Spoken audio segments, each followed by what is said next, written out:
Buenas noches, señoras y señores, jóvenes de todas las edades. Bienvenidos todos, también, claro, cuantos nos siguen a través de Internet y muy especialmente a nuestros espectadores de la ancha y querida geografía hispanoamericana. Me acompaña hoy, a mi derecha, como siempre, Emilio Saldaña, el corpus filosófico del programa, que el alma, ahora que lo pienso, debo ser entonces yo. Sí, hay que serlo. En fin, cuerpo. Tengo que pensarlo. Hola Emilio, ya comprenderás, tenemos que hablar de esta crucial metafísica del programa. En otro momento, claro. Y bien, un placer, una gran satisfacción poder compartir de nuevo conversación con María Fidalgo Casares. La verdad es que entre la simpatía personal con que yo confesamente la veo y la múltiple posibilidad de abordar con ella los más variados asuntos, muy bien podría estar aquí haciendo programa todas las semanas. Pero esto naturalmente no es posible, entre otras cosas porque María tiene asuntos de mayor calado y oportunidad de los que ocuparse. Desde luego. Eso sí, siempre estará invitada, siempre será bienvenida. Ahora mismo, por ejemplo, buenas noches María, seguro que estás del todo dispuesta a entrarle a la conversación. Bueno, pues, si os parece, para mejor orientarnos, si te parece, voy a explicaros qué temas me gustaría abordásemos hoy. Y, en fin, a ver si la disponibilidad de tiempo lo permite. En principio, Abelardo Miguel, muy notable pintor eumés y con María de inexcusable comentario, nombre propio de su tesis doctoral. A continuación, la División Azul, desde la consideración histórica en la crónica de Pollato Galán, hasta los resucitados de visionarios ferrolanos.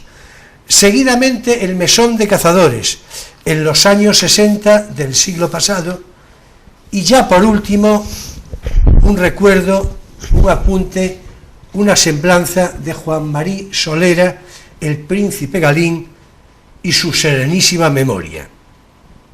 Y si nos quedare tiempo, que no sé porque me parece que no, me encantaría nos ocupáramos también de comentar el concepto de novela histórica. Teniendo aquí a María, pues sería oportunísimo. Y bien, sin más preámbulo, háblanos por favor, María, de Abelardo Miguel, cuanto y como quieras.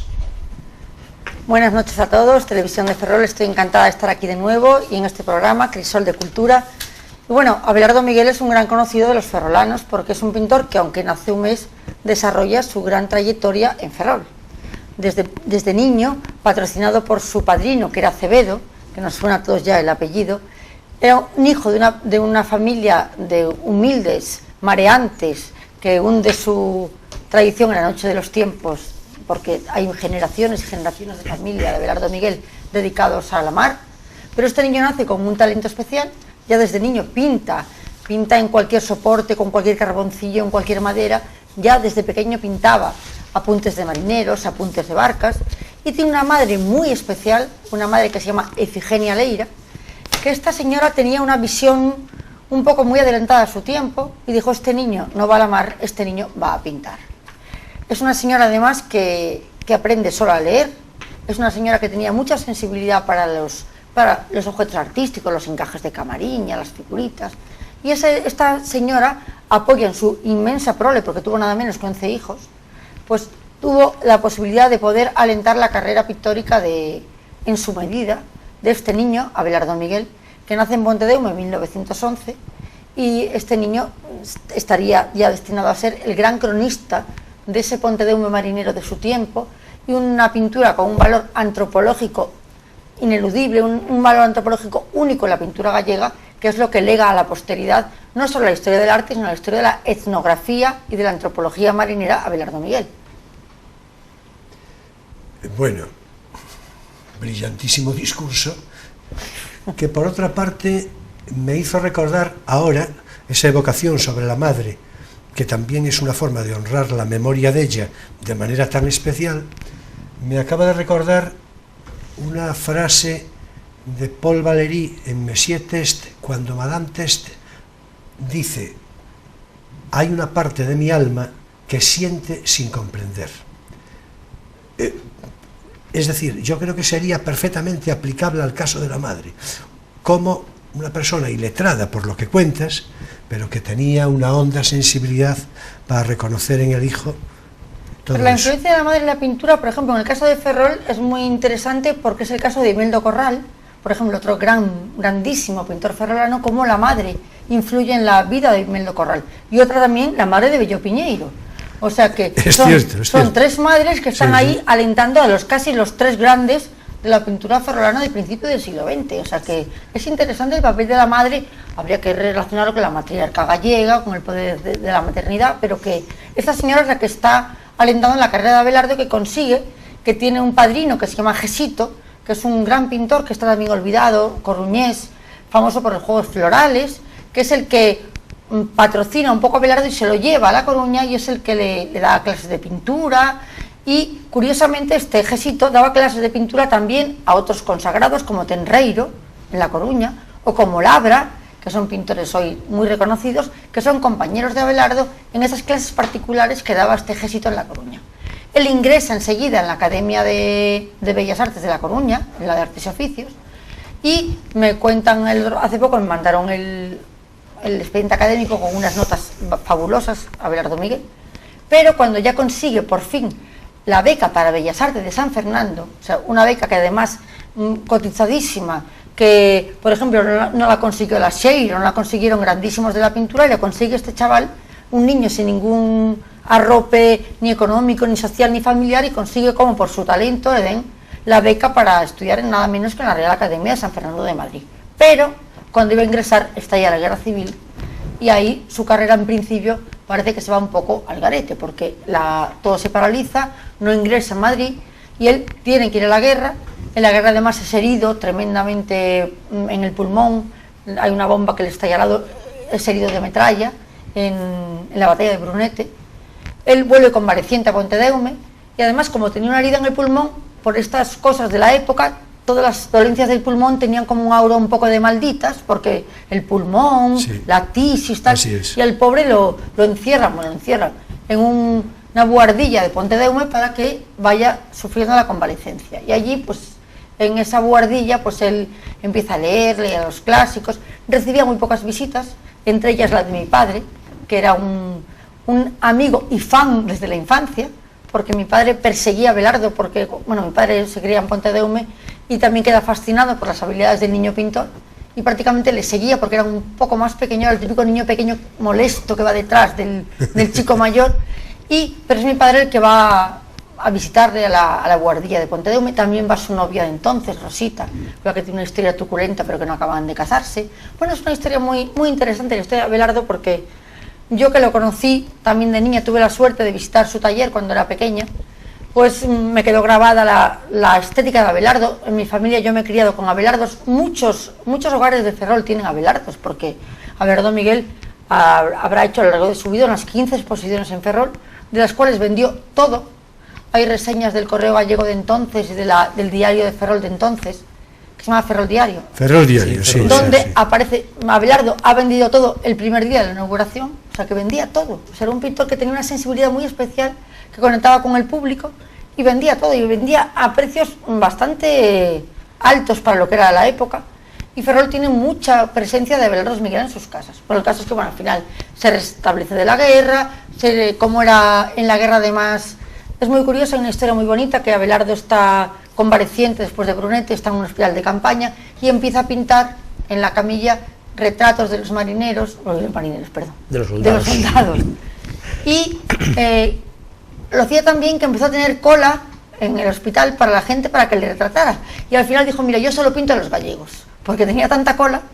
Y luego solo pintaba para que los soldados mandaran los retratos a sus madres. O sea que esta cosa de la madre es recurrente a lo largo de su vida. Y esta madre, que es una señora peixeira, rotunda, grande, que además es una señora que llevó adelante a su familia, a los 11 hijos, porque el padre estaba en la mar y cuando volvía de la mar, pues prácticamente se gastaba prácticamente lo que sacaba del mar, prácticamente cuando llegaba. Una señora que luchó por su familia, que además iba vendiendo pescado por todos los contornos, porque llevaba todo con sus grandes nasas, iba llevando todo lo que recogía, berberechos, un marisco, y tenía una caracola que procedente de Filipinas, donde ella soplaba y así anunciaba que llegaba a las aldeas. Una caracola que además están presentes en los cuadros de Abelardo. Bueno, yo es que me lío mucho hablar de Abelardo porque hay tanto que contar que es complicado, pero bueno, que el caso es que es un pintor de un valor extraordinario, un pintor de un estilo muy especial, podríamos decir un poco postimpresionista, cesaniano, con mucha espátula, un pintor de una Galicia luminosa, una Galicia azul, turquesa, con unos grandes horizontes, un poco diferente a esta Galicia tradicional, gris, verde, del hórreo. Lluviosa pero también muy identitario, porque es una pintura tremendamente gallega. No sé si es un poco heterodoxo o totalmente heterodoxo, es una forma de explicarlo. Podría ser, por lo de luminoso, el Sorolla gallego. Bueno, tiene una luz muy sorollesca.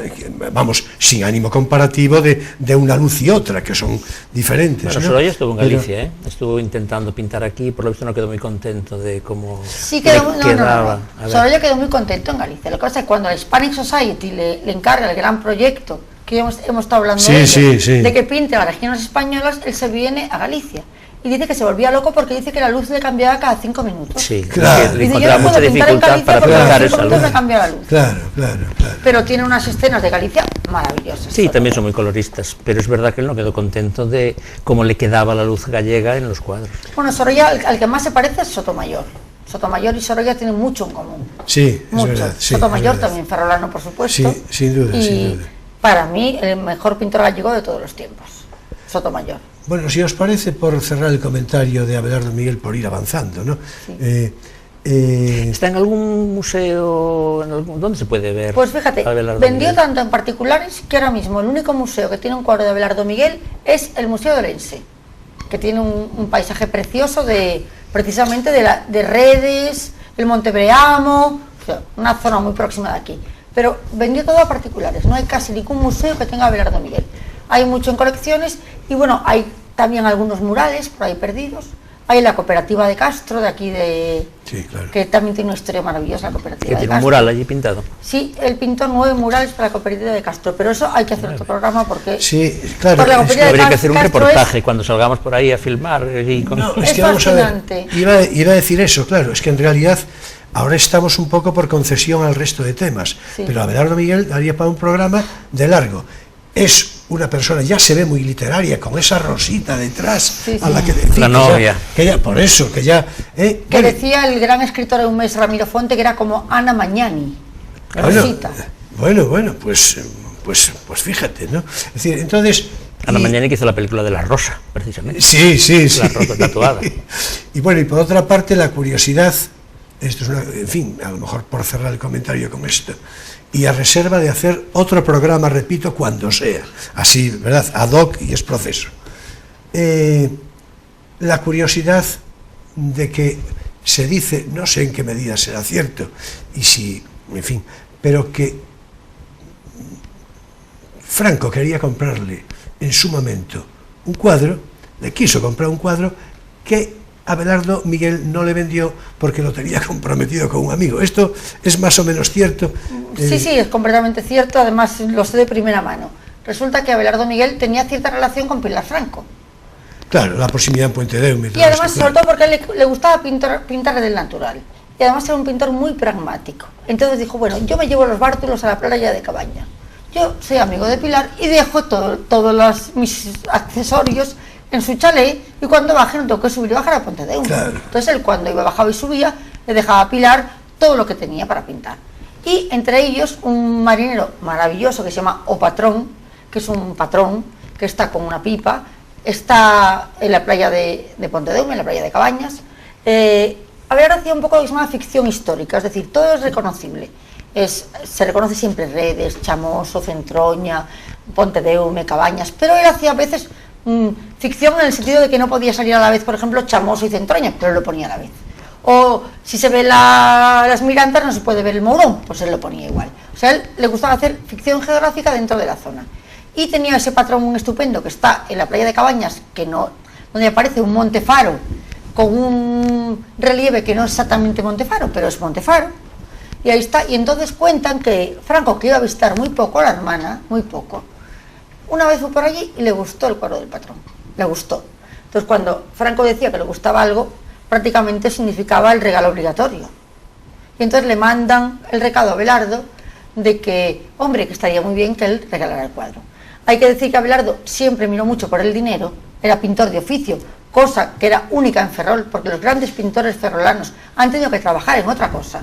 Me hablo de sus pintores contemporáneos como Segura Torrella, como Collado, Iglesias, como Vilela, como Iglesias, como Carmelo. Han tenido todos que trabajar en otra cosa, en la Bazán, en Astilleros, en el ayuntamiento, como Segura Torrella. Pocos se pudieron dedicar a la pintura, yo creo casi ninguno. Lo único fue Abelardo. O sea, Abelardo tiene un concepto muy pragmático, muy práctico y muy económico de su pintura. Y dijo, mira, yo se lo di a Franco, no lo cobro en la vida. O sea, sinceramente. Sí. Y entonces no se lo regaló. Se lo había prometido a un amigo, que curiosamente era mi padre. O sea que yo se lo sé en primera fila. Esa parte ya no la conocía. No la sabías. Era mi padre, que fue un poco su mecenas, y con eso entroncamos, si quieres, ya en Cazadores. Sí, fue un sí. poco, no digo su mecenas porque mi padre no era un mecenas, pero mi padre era una persona con mucho arrojo y con mucho interés por la pintura. Tenía esa amistad con él desde niños, y ya en los años 50-60 mi padre pues escribía en Ferrol Diario, escribía algo de Galicia, en el Correo Gallego, escribía en las grandes cabeceras gallegas, era crítico de arte, y desde el principio pues impulsó un poco la carrera de Abelardo, que todo hay que decirlo, que era un hombre con muy pocas habilidades sociales. Y el único sitio donde se relacionó y se encontró a gusto y feliz fue en Cazadores de Ferrol. Vamos con Cazadores, venga. Los Cazadores, que se llamaba entonces. Los Cazadores, Sí, bueno, sí. incluso hay una especie de postales que se llaman Typical Wine Shop Los Cazadores. Ah, La bueno. encontré yo, Ay, qué bueno. una postal de los años 50, Qué bueno. que está además unas chicas monísimas, súper glamurosas en Cazadores, con los murales atrás. No sé si habéis visto mis trabajos, que está la fotografía. Sí. Que era un sitio único, único. Sin duda. Pues venga, vamos a hablar de Cazadores. Que cerró recientemente. Sí, pero bueno, el espíritu de lo que vamos a hablar yo creo que ya no tiene nada que ver con la geografía. Ya, pero eso ¿no? le da a lo que contemos un punto como de, en fin, de elegía, ¿no? De Ah, sí. nostalgia. Que Sí, si no, estuviera sí. todavía abierto, pues a lo mejor no. No, tendría. sin duda. Pero bueno, es aquel Cazadores de los años 60, Sí. 50, 60. Finales de los 50, principios de los 60. Fundamentalmente. Después, en fin, hasta 70 quizá, pero ya empieza a languidecer. Por lo menos en tuvo el sus- espíritu que El nos... espíritu- Tuvo sus metamorfosis, No, y digamos. tenía además un sobrenombre que era la Cueva de los Artistas. La Cueva de los Artistas. Sí, Porque claro. no solo los artistas se reunían allí, sino que además pintaban sus paredes, hacían esculturas, o sea que era una especie de como de Sí, taller hasta el último artístico. día estuvo, las pinturas estaban en las paredes hasta el último Bueno, día. ¿eh? hay muchas que desaparecieron, pero Algunas las de desaparecieron. Abelardo, que pintó mucho en Cazadores, quedaba todavía hacía Quedaba poco algo. un viejo marinero en una esquina, que fue lo último que yo catalogué de Abelardo, que estaba en las paredes Fíjate, de Cazadores. todavía en la Semana de Poesía Salvaje de este año estaba abierto. O sea, fíjate qué poquito hace que cerró Cazadores, y estaban pinturas por allí, podías verlas. Hombre, evidentemente algunas habían desaparecido. Yo el Cazadores de los 50 no lo conocí, pero bueno, sí que es verdad que todavía quedaba y se notaba ese... Pero a eso iba a ambiente. referirme yo. Yo sí me acuerdo Pues sí. de lo que describe Mari, como es natural, claro usted. No participaba de una manera directa porque tampoco Eres tenía muy joven, tantos ¿no? años. Claro. Claro, no iba a ser de vinos con 10 años, No iba. Pero sí veía desde fuera, quiero decir. Sí. Además de que por otra parte yo fui un muy precoz lector de prensa desde siempre, ¿no? Y entonces está. Pero es que además era una zona por la que iba, con lo cual ese ambiente en realidad se veía de una manera muy evidente.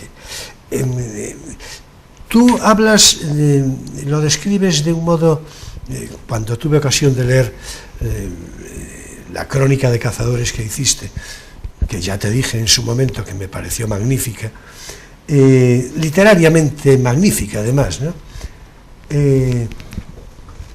Tú hablas de un Ferrol pletórico de vida. Sí.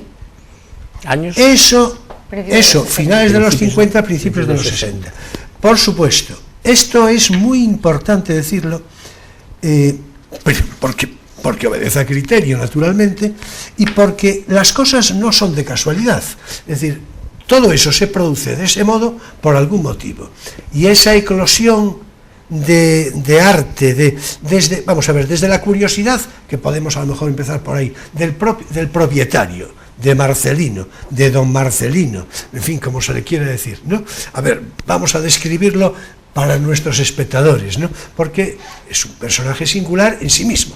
Bueno, cuando yo digo que Cazadores era el Parnaso de los artistas, pues cualquiera puede pensar que es un sitio glamuroso y tal. Y no es nada más que una tasca con el suelo de tierra, así o sea, es, con las mesas que eran de madera sin devastar, o sea, maderas completamente toscas, donde un señor, además, con habilidades sociales nulas, o sea, el Abelardo ese tuyo. Ah, no, el Marcelino. No, Marcelino, que además era antipatiquísimo, mal encarado, que maltrataba a los clientes. Y que tenía una escopeta, supongo, porque los cazadores... Tenía una escopeta y además tenía un perro de caza que pululaba por ahí, por el local. Pues John se llamaba el perro, sí, era un setter irlandés, creo que era un setter irlandés.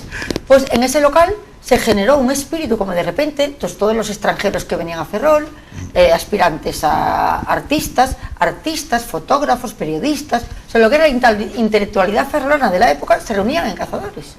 Y iban, por ejemplo, tenían particularidades como que iban mujeres solas, cosa que tampoco era muy habitual en el Ferrol de la época, que una mujer sola en un bar, pues no pintaba nada. Sí, pero entonces, todo en un bar. Se encontraban a dejar muy arropados, había consignatarios de buques, había militares con cierto interés intelectual, había también algún infiltrado de la policía a ver qué es lo que se podía hablar allí, porque claro, en ese ambiente un poco libertino entre comillas, de ese Ferrol que bueno, la gente piensa en el Ferrol de la dictadura, pero que era un Ferrol pletórico de vida y lleno de gente por las calles, y yo creo que desinhibido, en general desinhibido, en ese ambiente. De hecho, ahora me estoy acordando, cuando trajimos a Guillermo Ferrandiz, sí. ¿te acuerdas? Al hablar de la novela sí. suya Conacho, yo creo que alguna de las escenas de Conacho sucede... bueno, los bares no dice él los nombres de los bares, pero alguno de los bares donde alguna escena sucede, creo que es Cazadores. Disculpa, voy a decir esto, en fin, con toda consideración. Además, tú sabes que yo quiero mucho a Guillermo y Guillermo lo sabe. A ver qué vas a decir. Pero no, voy a decir que Guillermo, en esta misma silla, pues lo que describía era, yo le insistía un poco diciendo, hombre, no sería tanto así. Es evidente que estamos hablando de la misma época, justo la misma época. Yo solo hablaba de los escenarios de su novela, no de lo que contaban ni del planteamiento. Bueno, había dos ciudades, dos Ferroles o tres, bueno, chico, vamos a ver. Es decir, yo te aseguro que sin polemizar con nada ni con nadie, ese Ferrol que estamos describiendo, que está comentando María, ese Ferrol existía como tal. Yo decía ahora desinhibido, es que yo creo que es lo que le cuadra. O sea, ahí estaba Isabelita Casares, ¿verdad? Mi madre. Claro. Vamos a ver, estaba Cachita Núñez. Bueno, Cachita, que era una auténtica mecenas. Cachita se llevaba a los artistas a su propia casa. Claro, de repente dicen, hay un escultor de Lugo buenísimo, pues que se venga. Y lo ponía en su casa y le obligaba, entre comillas, a todas las amigas a que retratara a todas sus amigas. Estamos hablando de hace 60 años, 60, vamos. Y luego además en la radio patrocinaba también a los pintores, a los escultores. Tenemos a López Guntín, un pintor de Lugo que llega aquí y se encuentra con Cazadores y queda fascinado. Pero por ejemplo, tenemos cualquier día se sentaban allí, empezaban a pintar desde Collado a Segura Torrella, a Bernardo Miguel, y pintaban las paredes.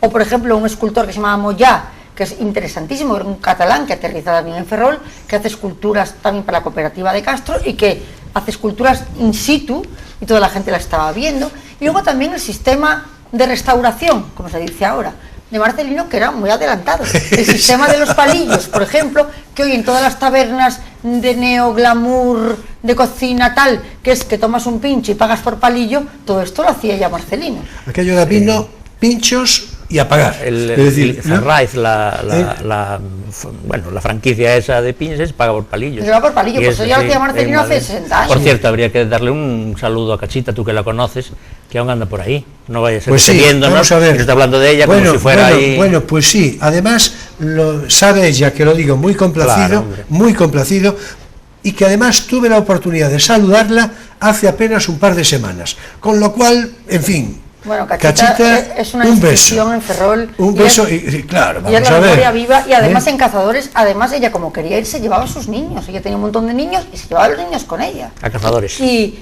muchas de las cosas que yo escribo de cazadores me la cuentan sus hijos, que eran mayores que yo, que las ven en primera persona y que están allí viendo a los pintores, viendo a todos los fotógrafos, escritores. Sí, José Blanco probablemente andaría por ahí. Bueno, ¿no? algunas de las fotografías de cazadores sale Claro. José Blanco pues con 14 años. Claro, por no, allí. eso iba a decir. Yo también estuve en ese cazadores porque mi padre también iba mucho, a mí me sentaba en la barra. Claro, te iba a sentar yo, pero ya te sentaste Sí. tú.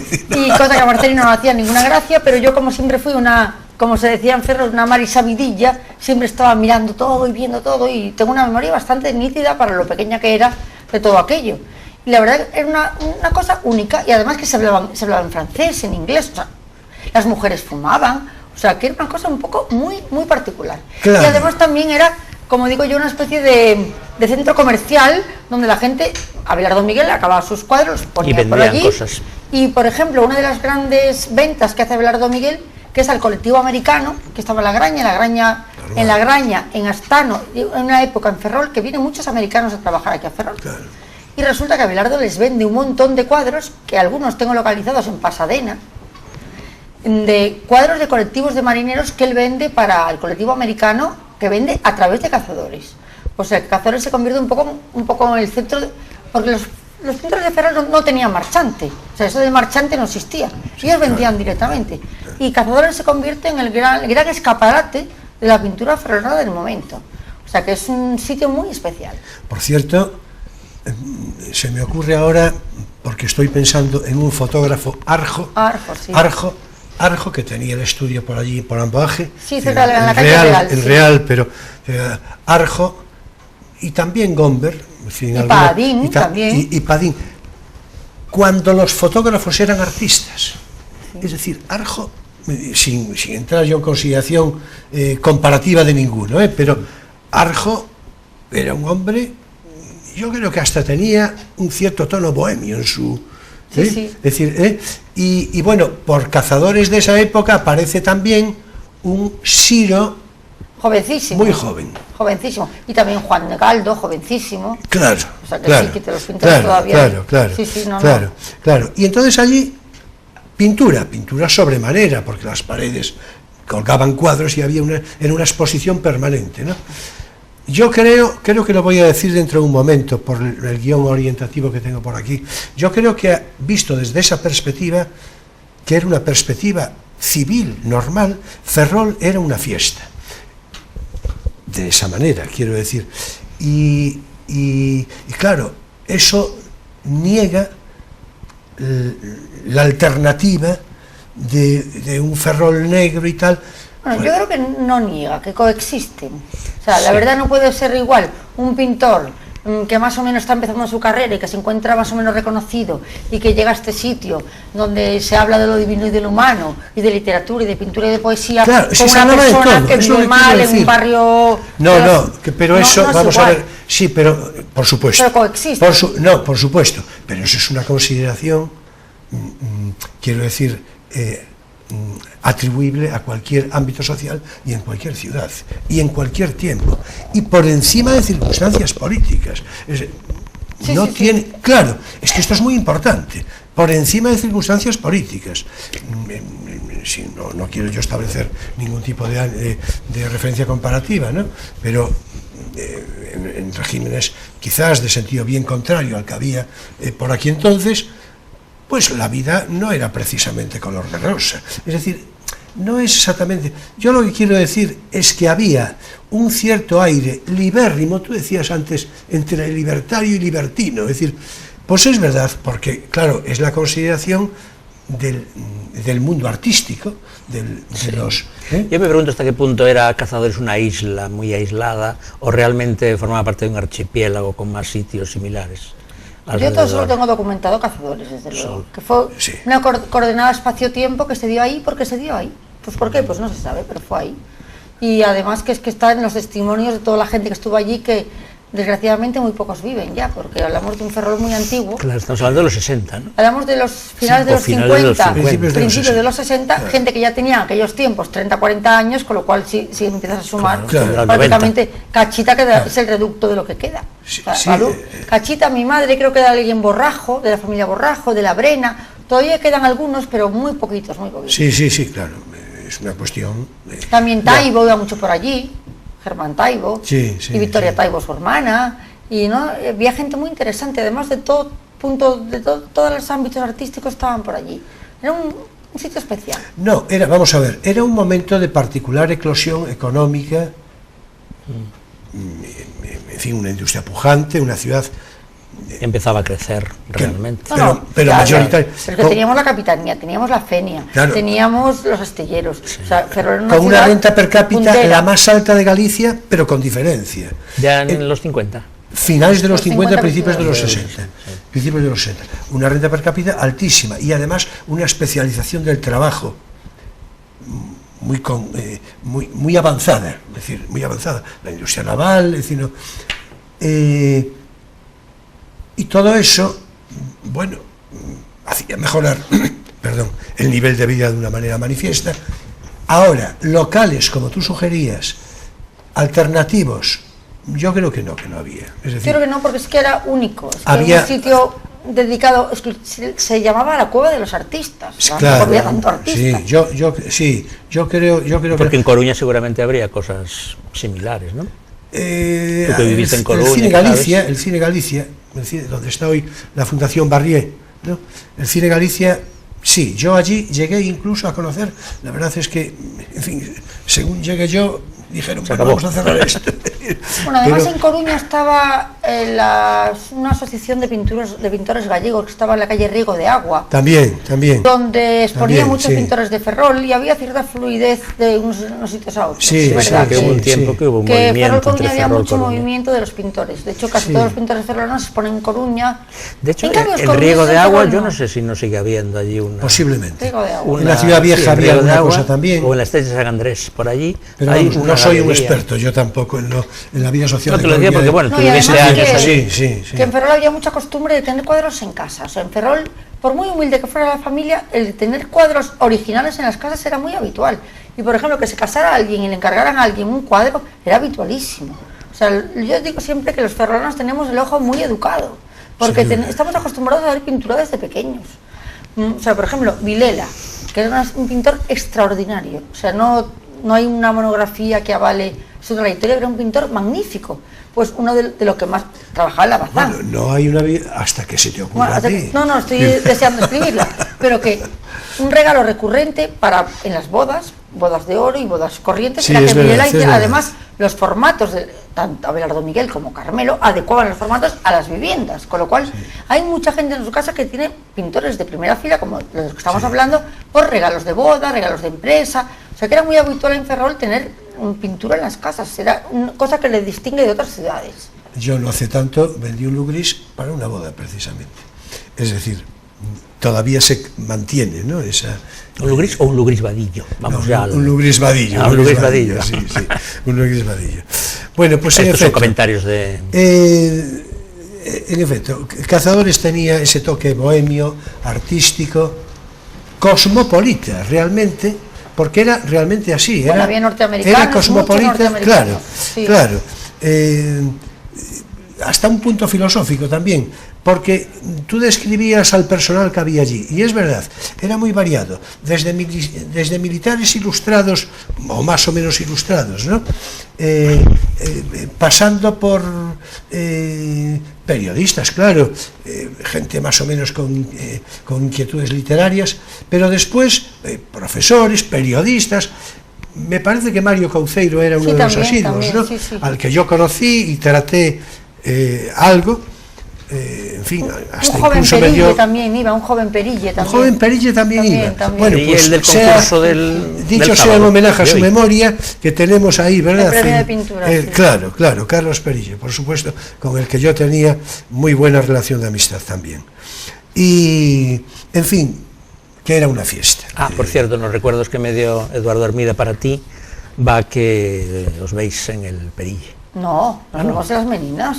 Bueno, eso es después. El Perille, no. Eduardo Hermida nos vemos en las Meninas. Bueno, las Meninas contamos con vernos que es todos. El mejor performance artístico de nuestro país. O sea que es que la gente de Ferrol no se da cuenta de lo que significan las Meninas al exterior. Pero que las Meninas... Pues los de Canido sí, que nos damos Los de Canido yo sé que sí, pero que es una cosa única, es una cosa recomendabilísima para todo tipo de público y que es un un movimiento popular que surgió prácticamente de la nada, como los Sabios de Canido, y que se ha convertido en algo que con una proyección y que crece impresionante. Sí, la espontaneidad del arte, ¿no? Eso que hoy recomiendo estar allí, viéndolo allí. Es una cosa que te lo cuenten, que está muy bien. Es que hay que avisarlo porque nosotros vamos a cortar en agosto. Y cuando volvamos va a ser ya después de lo de las Meninas, porque las Meninas es el primer fin de semana de... Entonces no hay que decirlo ahora, porque si no va a ser dicho a toro pasado. No, de todos modos, hoy, digamos que no creo que vayamos a tener tiempo de hablarlo en profundidad, pero con una pincelada sí, desde luego, otra vez sí. Es decir, tú ya sabes, vas a estar en nómina ya, es decir, porque claro, es que esto... Bueno.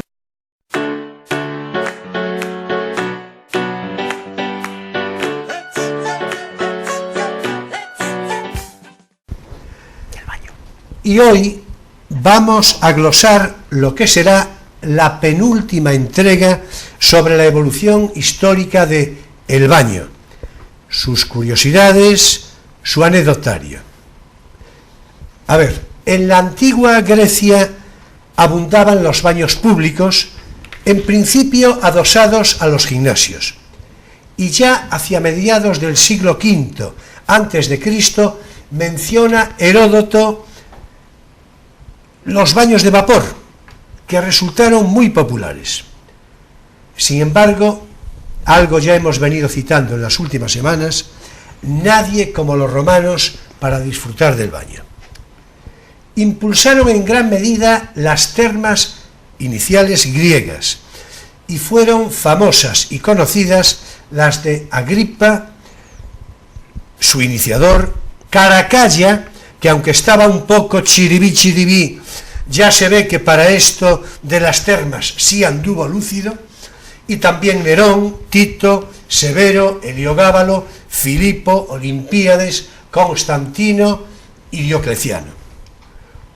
Una terma podía alojar simultáneamente a 3.200 bañistas, lo cual, si lo consideramos... Eso ahorraba mucha agua.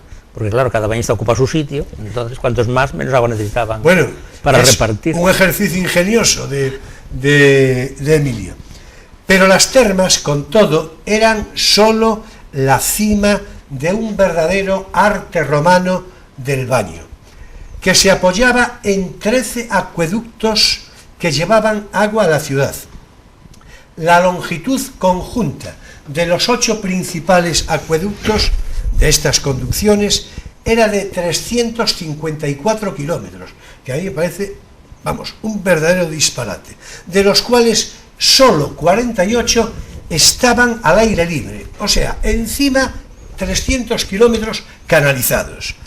4 siglos después de Cristo, Roma tenía 11 termas, o sea, por lo tanto tenía cerca de 40.000 potenciales bañistas. 1.352 fuentes públicas y 856 baños particulares. Aquellos romanos gastaban y gustaban de una cantidad de agua 6 veces superior a la que hoy usamos como media de aseo.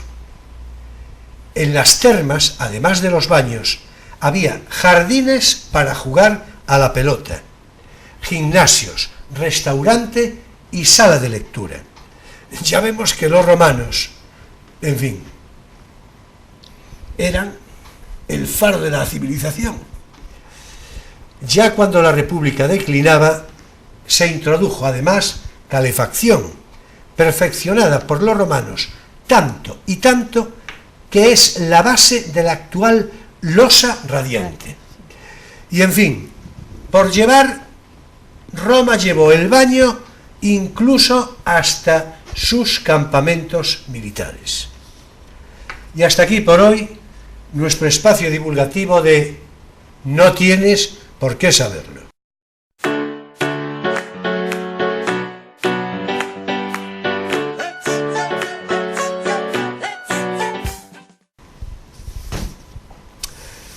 Bueno, ya podemos continuar por donde os parezca.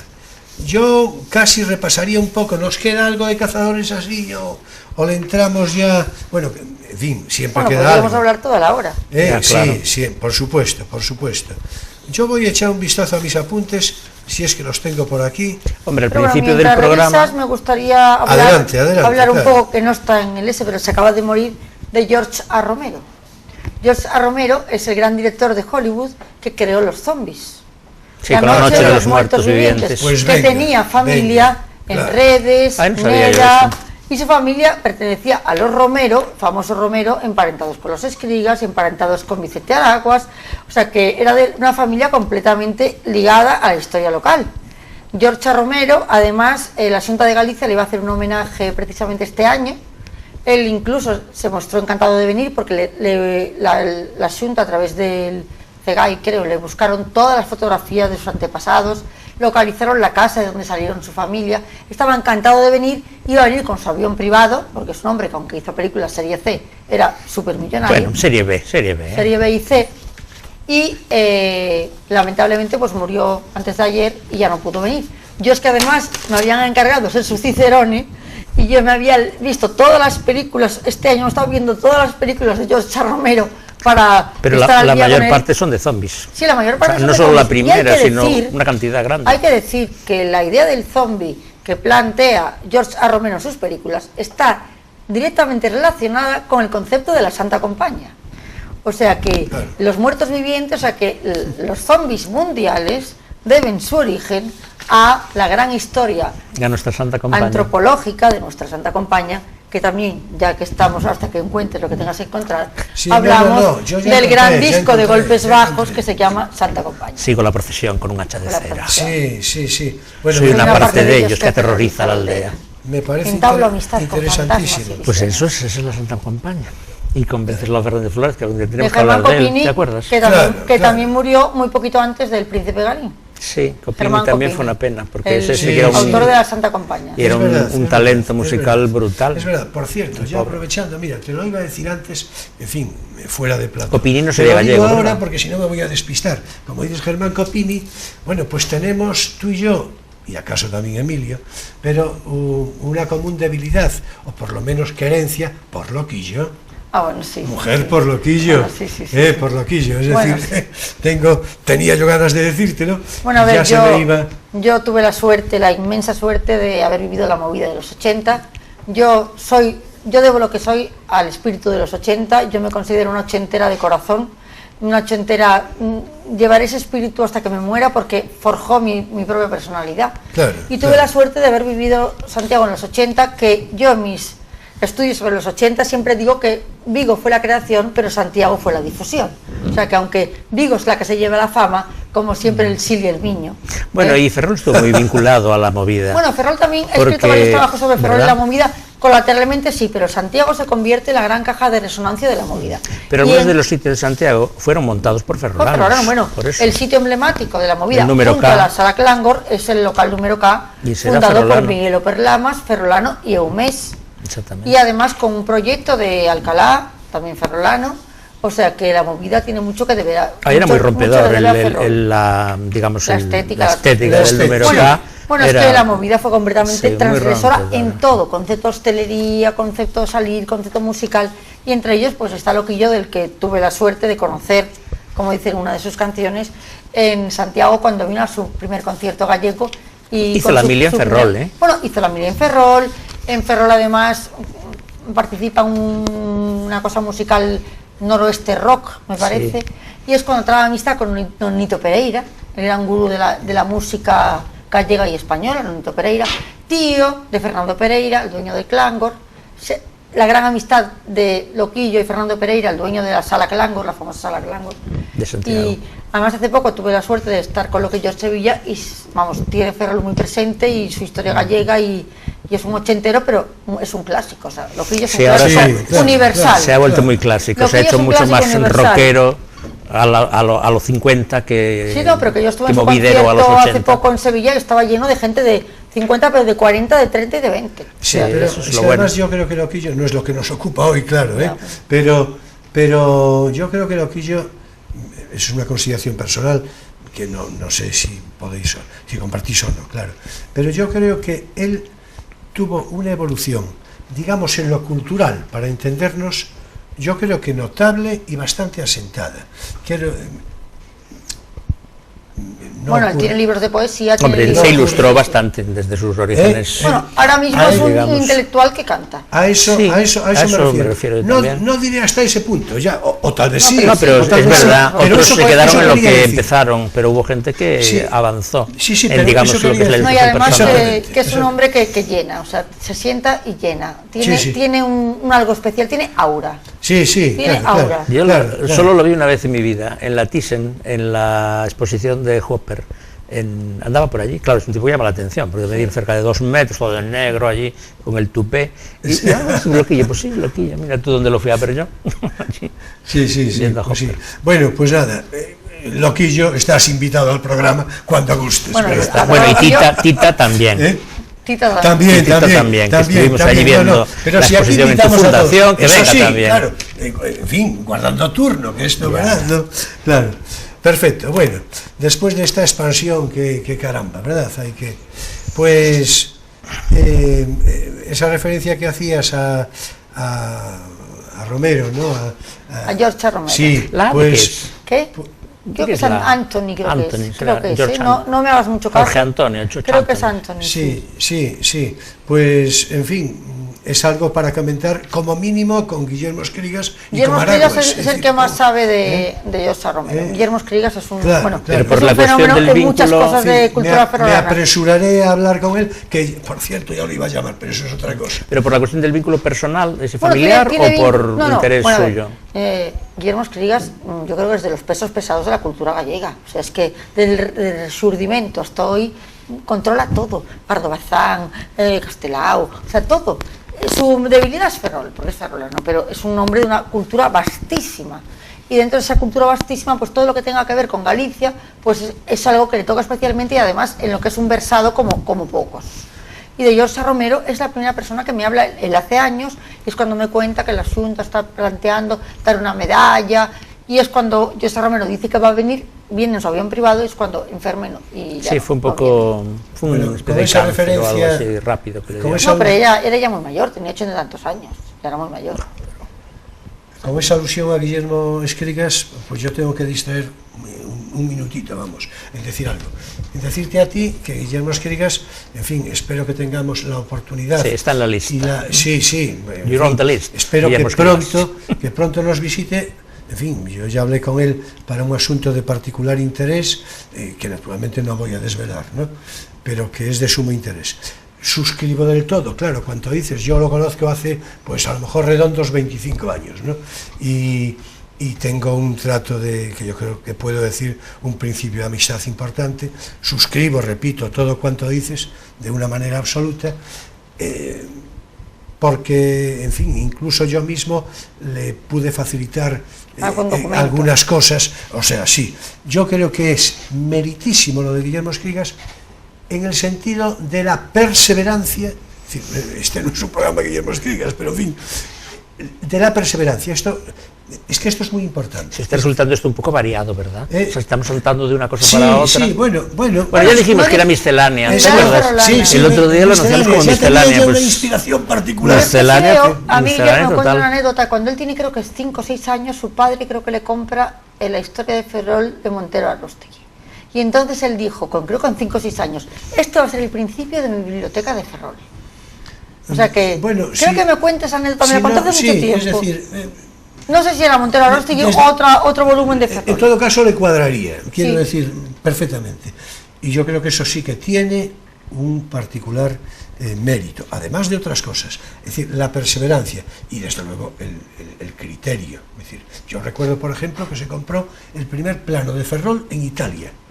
El primer plano que hubo de Ferrol, un plano tal, o que pasa por ser el primero, una cosa muy... Lo había comprado en Italia en una ocasión, cuando lo de internet todavía no era... No existía. Claro. Y el otro día que tuve la suerte, tenía un grabado maravilloso en su casa de la Armada Invencible, pero el grabado era de morirse y ponía la Armada Invencible saliendo de Ferrol. Claro. Pues la gente piensa que salió de La Coruña, y no, salió de Ferrol. Y entonces él dice, lo compré porque ponía que salía de Ferrol. Bueno, Guillermo, el próximo día vienes, pero en fin, ya no hablamos más de ti por hoy. Es decir, bueno, vamos a dar la División Azul, por ejemplo. Bueno, queda un poco a desmano, pero bueno. Pero estaba en el programa. Sí, lo dijimos al principio, ¿te acuerdas que lo anunciaste? Pues bueno, ahora... O nos vamos directamente a nuestro príncipe. A nuestro príncipe. ¿Cuánto tiempo nos queda? Yo creo que media horita sí. Ah, bueno, nos tenemos tiempo. Hombre, una cosita, sí.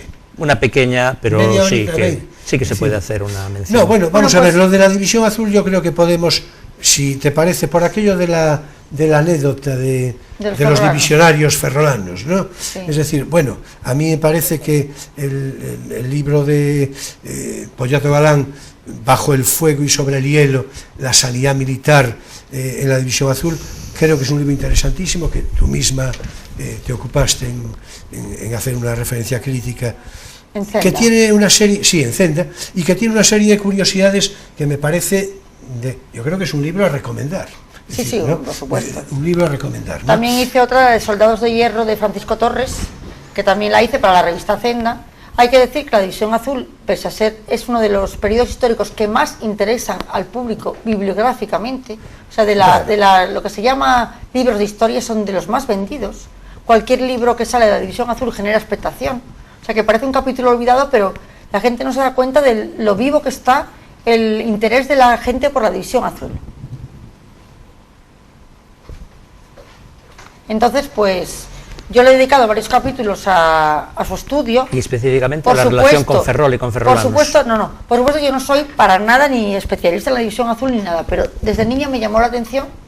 Es un capítulo heroico, la nieve, aventurero, Rusia, sí. La falange. Sí, un poco Miguel Strogoff. Pues la verdad que me fascinó desde pequeña. Y no soy, repito, ninguna erudita, ni soy ninguna especialista para nada, pero desde lo que yo puedo hacer, que fue en este caso en la revista de Arturo Pérez Reverte, Zenda, reseñas bibliográficas, cuando él me las encarga, pues lo primero que hice fue hacer sobre la División Azul. Sí. Entonces, porque fue un tema que me gustaba especialmente, hice primero Soldados de Hierro, y luego hice Bajo el fuego y sobre el hielo, que es la historia... ¿Son los dos libros de Poyato? No, el primero es de Francisco Torres, que es un historiador murciano, y que es el primer estudio antropológico, es decir, ha habido estudios pues de las compañías, del armamento, de la uniformidad. Este estudia la composición de los hombres que fueron a la División Azul. Es un estudio de las motivaciones por las que fueron, por las que no fueron, el devenir personal. O sea, no entra en asuntos bélicos, sino en asuntos antropológicos. Sí, más en la psicología. Y es muy interesante. Y luego el siguiente, el de Poyato Galán, que habla sobre la sanidad, lo que fueron los cuerpos de sanidad allí en Rusia. Es interesantísimo. Interesantísimo, las enfermeras, los médicos, todo ese, que fueron todos voluntarios y fueron allí a cuidar de la salud de los divisionarios españoles que estuvieron allí dejándose la vida en aquellas estepas tremendas, en el frente más letal de la Segunda Guerra Mundial. Por ejemplo, el servicio de enfermería, ya que lo citabas, la Cruz Roja por una parte, la Falange por otra, las damas militares. Sí.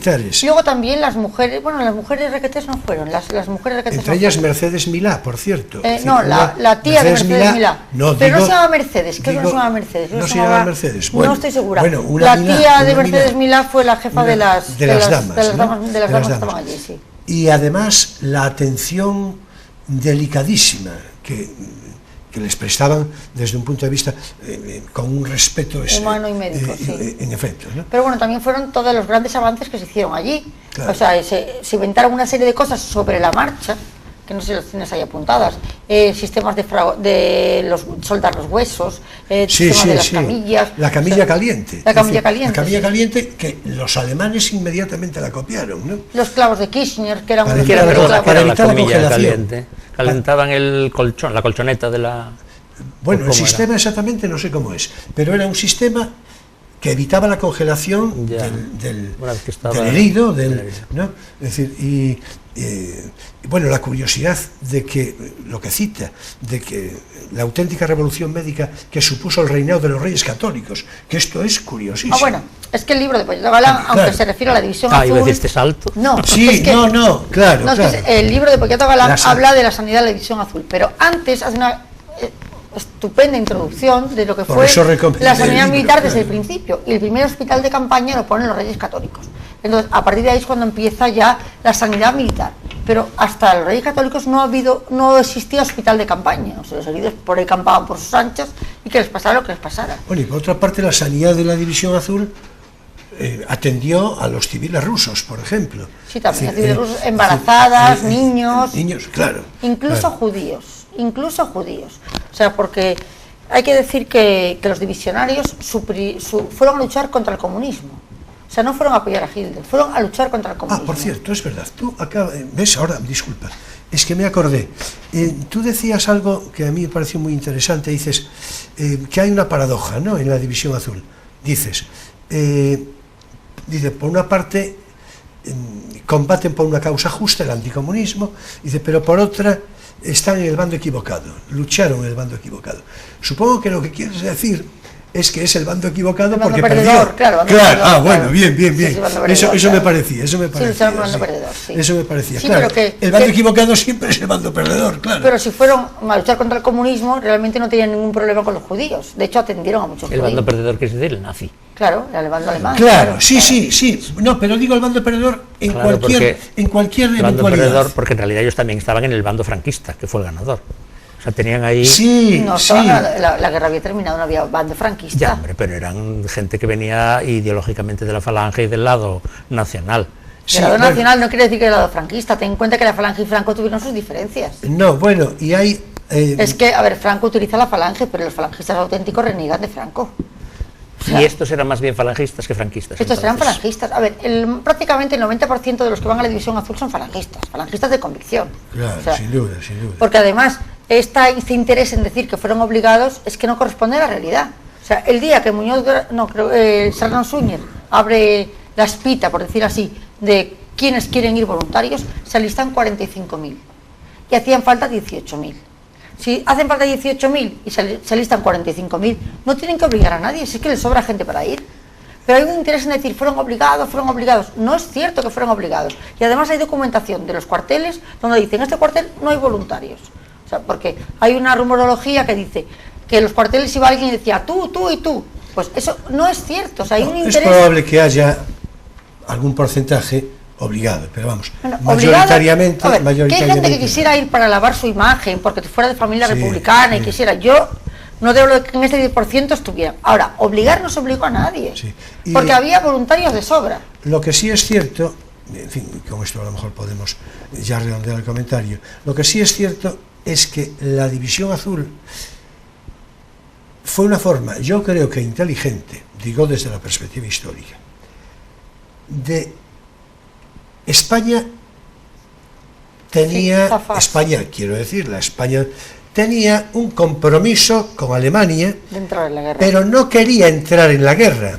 La forma de no entrar en la guerra es enviar, yo creo que repito que es muy inteligente, un contingente no militar, no quiero decir no militar, no del ejército, son voluntarios. Eso yo creo que es una decisión muy inteligente. Es decir, no se entra en la guerra de facto y sin embargo se envía lo que es precisamente un ejército de voluntarios, no de ejército reglado. ¿Y eso ves algún paralelismo con las brigadas internacionales? Bueno, sí, hay cierto paralelismo en el sentido romántico, porque muchos brigadistas internacionales vinieron por el romanticismo, unos por el anticomunismo, otros por el antifascismo, o sea que supuestamente hay cierto paralelismo, que son extranjeros que van a una guerra prácticamente que no es la suya y van movidos por un componente romántico, por supuesto que sí.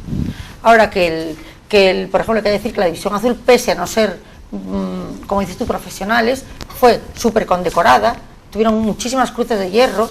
Y además Hitler se quedó asombrado de la valentía de los de la División Azul. Eso es conocido. Eso es conocido, además lo dijo en numerosas ocasiones. O sea, que fue un ejército que se destacó por su extraordinario valor y por su arrojo.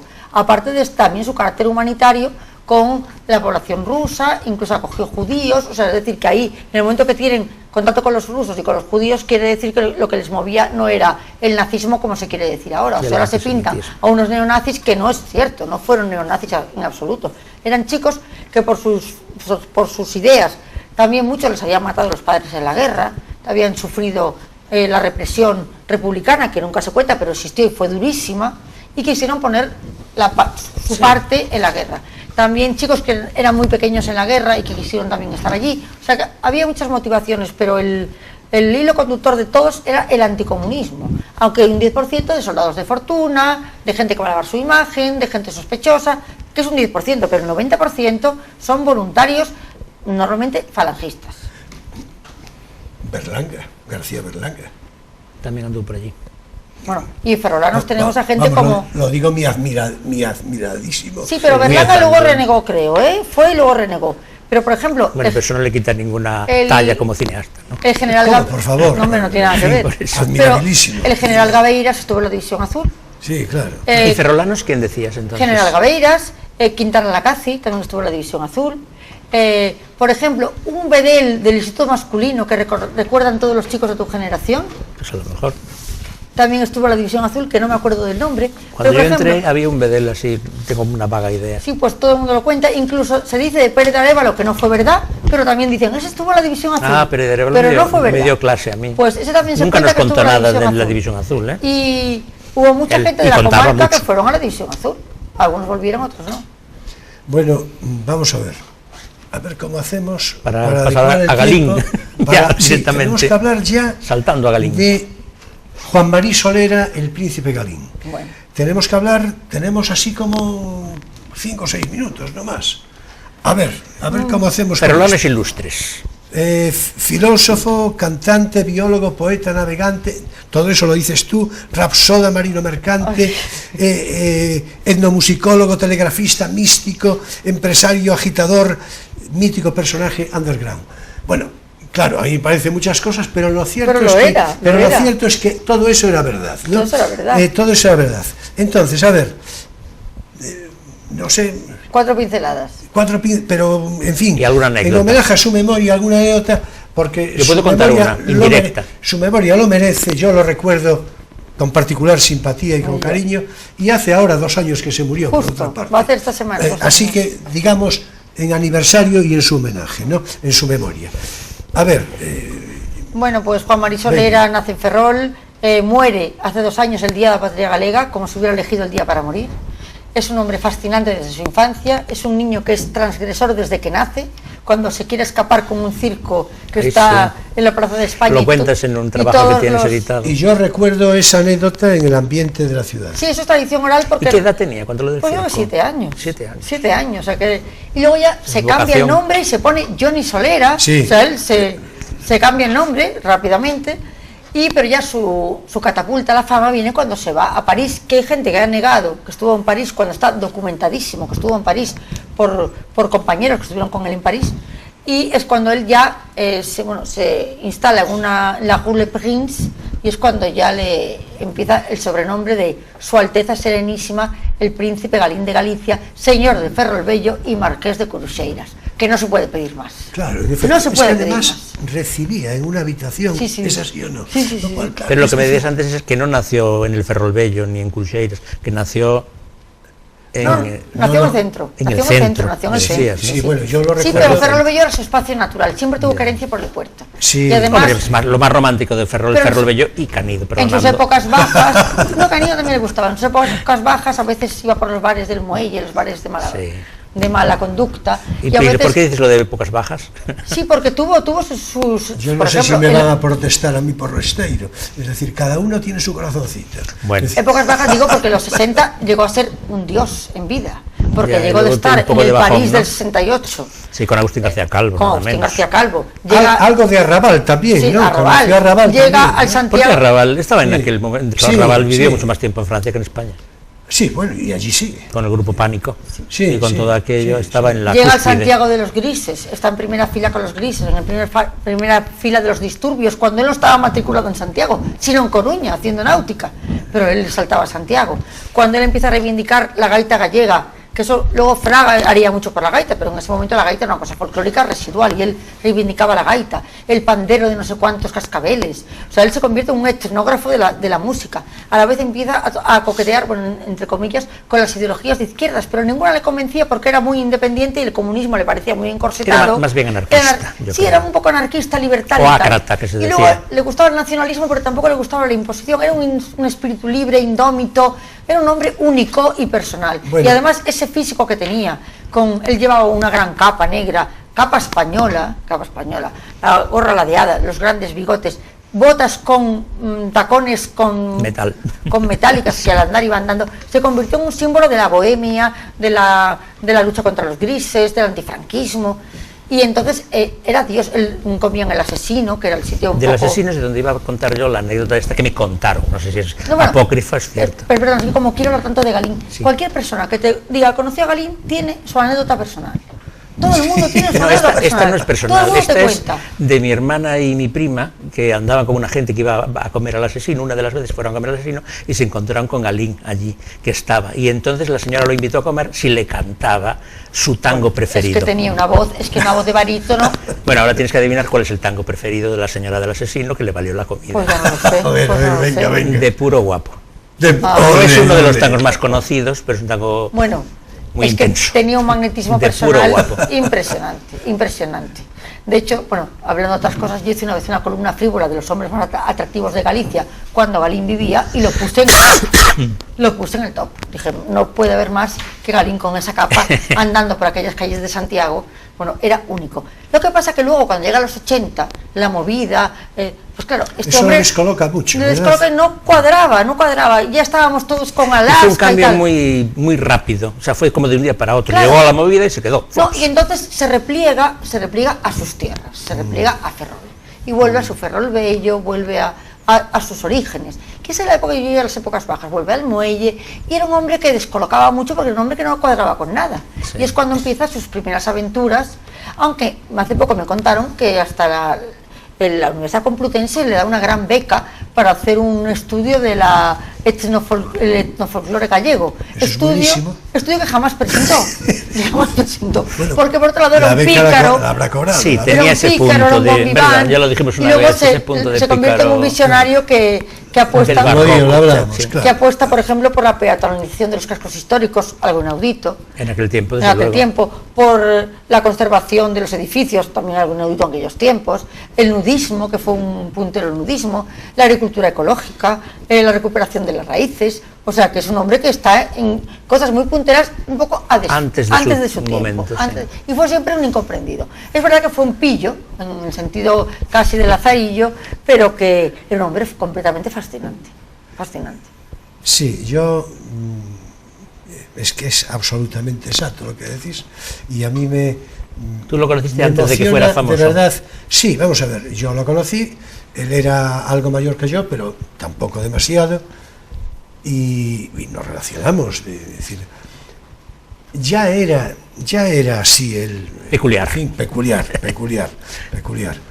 Y, en fin, después, yo la última anécdota que tengo con él, la última curiosidad, la última vez que nos vimos, tampoco tengo yo seguridad de que haya sido la última, pero creo que fue la última. Pues estuvimos conversando echados sobre la hierba de un jardín, que sería algo muy a propósito, de un jardín de las Angustias. ¿Ves? Él también tiene su anécdota. Sí, de un jardín, sí. Yo tengo la impresión de que él conmigo, me da la impresión, de que él conmigo hablaba, pues con el tono habitual, pero de una manera un poco más especial, ¿no? Es decir, hablaba, ¿cómo dirían? También como con el hombre de la calle, es decir, tengo yo la impresión, hablándome de cosas, claro, sabía quién eran, quiénes éramos, y entonces, pero sí, era un hombre particularmente... Pero es que habría que hacer un programa entero de él, porque tiene anécdotas interesantísimas, como cuando quiere investir el doctor honoris causa un burro en Santiago, como sí, la historia del burro, cuando, por ejemplo, se embarca en la fascinante historia del erizo de mar, o por ejemplo cuando hace la mili y va vestido de Che Guevara, o sea que incluso es apresado, va a la cárcel, o sea, tiene aventuras miles, episodios miles. Si dispusiéramos de un programa entero habría que hablar también de Licho, el hermano de él, que también era un tipo muy interesante. Sí, seguía una cierta estela de él, ¿no? Sí. Pero bueno, digamos, el tremendismo de Juan Mari Solera, del Príncipe Galín, es otra cosa. Sí, pero compartían la creatividad, la originalidad. Sí. Bueno, yo creo que Licho era un poco el socias de Galín. Justo, creo que lo hablamos el otro día, ¿no? Y luego también, cuando ya ve que en Ferrol es un incomprendido, cuando fracasa su erizo de mar, ya se repliega a Madrid, se va a la capital, se refugia con su amado, venerado Agustín García Calvo Sí. y su mujer, que también acaba de morir ahora, y le, Sí, es verdad. le recogen, y es La cuando mujer. sí, la mujer García Escudero, Calvo, sí. Escudero, sí, Sí, también otro personaje maravilloso, porque era una especie de bohemia, era una Que gente... sería la compañera Y bueno, del yo alma, tengo del que otro. tengo que Sí, contar, sí. porque las dos últimas veces que vi a Galín, que para mí no las olvidaré jamás, una de las veces fue cuando el famoso 15M, estaban haciendo un reportaje sobre el 15M y de repente veo un hombre con un megáfono, veo la boina, veo la melena, digo, Dios, es el príncipe Galín. Y estaba arengando las masas en el 15M con A los Agustín García indignados, Calvo, ¿no? a los indignados, o sea, arengando las masas, digo, y yo, que no tengo nada que ver con sus ideologías, nada, pero cuando lo vi allí, en el 15M, dije, este es mi príncipe. Y Agustín con sus collares de bolas, aquellos Sí, que sí, llevaba, pero tremendos, ¿no? Galín, además con esa voz que tenía. Y luego, otra vez que lo vi, También también tenía una voz muy bonita el Sí, Agustín García Calvo. además- Se lo he visto alguna vez recitar los poemas suyos, las traducciones que tenía Bueno, es de que los era griegos. un humanista del Era una Renacimiento. cosa Sí, justo. Era impresionante. un humanista del Renacimiento, Agustín García Calvo. Ese sí que se merecía también un programa. Sí, Lo bueno, que pasa es que, por bueno, supuesto. no vamos a dar abasto a Por tantos supuesto, programas. sí, sí, bueno, pero poco a poco, es decir, Poco a no, poco. claro. Pero bueno, Madrid frecuentó tertulias con ferrolanos, en la que iba Vicente Araguas, por ejemplo, el Café Comercial, seguía cantando porque es un hombre que tuvo una voz magnífica hasta que murió. El café comercial que me acabas de decir, me Que ha vuelto a abrir, sí. que ha vuelto Ah, sí, a ya no abrir, había cerrado. sí, ha vuelto a abrir y yo encantado. El Café Comercial, que era un poco Sí. las tertulias, sobre todo muchos gallegos en el Café Comercial. Y bueno, hay que decir que en este periplo madrileño fue el primero que pone voz al himno de Madrid. Sí, que sí, también hay sí, que decirlo, sí. que el himno Letra de Madrid- García Calvo, precisamente. Que la letra de García Calvo la canta el príncipe Galín. ¿Y la música? La música, pues la verdad Es que de no lo sé. ellos. Sorozábal. Eso es Pablo. Ah, sí, cierto. Sí, sí. Y además Sí. todo el formato de la bandera la hace el gran humanista Santiago Amón, Sí. que el humanista también falleció trágicamente, filósofo, humanista, musicólogo, o sea, extraordinaria Extraordinario, persona. extraordinario. O sea, la verdad que todo el mundo que rodea a Galín era un mundo fascinante y era un personaje único. Que la pena es que Ferrol no ha reconocido nada. Desde que se muere no tiene nada, no se le hizo un homenaje, no se le mandó una calle, no se, nada, Bueno, nada, ya nada. empezamos nosotros a hacérselo aquí. Y en fin, a ver si cunde, ¿verdad? Pues Y decir también que hay un gran director de cine, Martín Patiño, Basilio Martín Sí. Patiño, que graba un gran documental sobre los indignados del 15M, que se llama Libre te quiero, Ah, sí, Como el poema. parafraseando como el el poema poema de y García la Calvo. maravillosa canción Claro, de García claro. Calvo, donde sale nuestro príncipe. Sí. Es la última gran Ese imagen poema de lo nuestro príncipe canta Galín. Amancio Prada. Bueno, Sí, pues yo creo- Amancio Prada, que era otro también del círculo del príncipe exactamente. Galín y de, Claro, y claro. de todo, sí, sí. Bueno, yo creo que es del todo a propósito, porque la verdad es que Se se acaba nos ha el acabado el tiempo. tiempo, se nos ha ido, en fin. Y ya falta no el sé, cierre poético. Con esta conversación, la verdad, tan interesante, tan apasionante, así lo veo, tan diversa, y me gustaría pensar que incluso algo tan divertida, ¿no? Así que es por eso que ahora es tiempo de poesía. De poesía eres tú.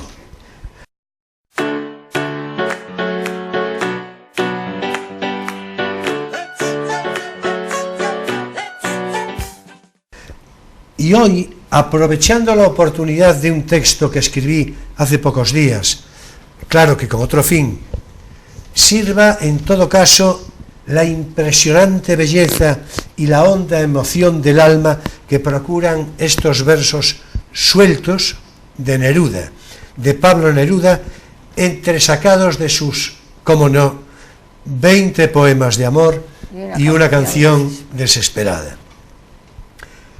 Cuerpo de mujer, blancas colinas, te recuerdo como eras en el último otoño, ebrio de trementina y largos besos, para mi corazón basta tu pecho. Me gustas cuando callas, porque estás como ausente, y me oyes desde lejos, y mi voz no te toca. Parece que los ojos se te hubieran volado, y parece que un beso te cerrara la boca. Me gustas cuando callas, y estás como distante, y estás como quejándote, mariposa en arrullo.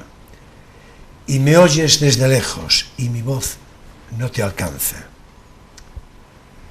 Puedo escribir los versos más tristes esta noche. Escribir, por ejemplo, la noche está estrellada, y tiritan, azules, los astros a lo lejos. Íntimo arrobamiento de enamorados, bate Neruda excelso. Y en fin, ya lo dije, ya lo repetí, volveré a hacerlo ahora. Un placer, María, tu presencia, tu conversación. Feliz verano y mis mejores deseos de éxito y reconocimiento en tu variada tarea profesional. Gracias, y ya lo sabes, a tu disposición.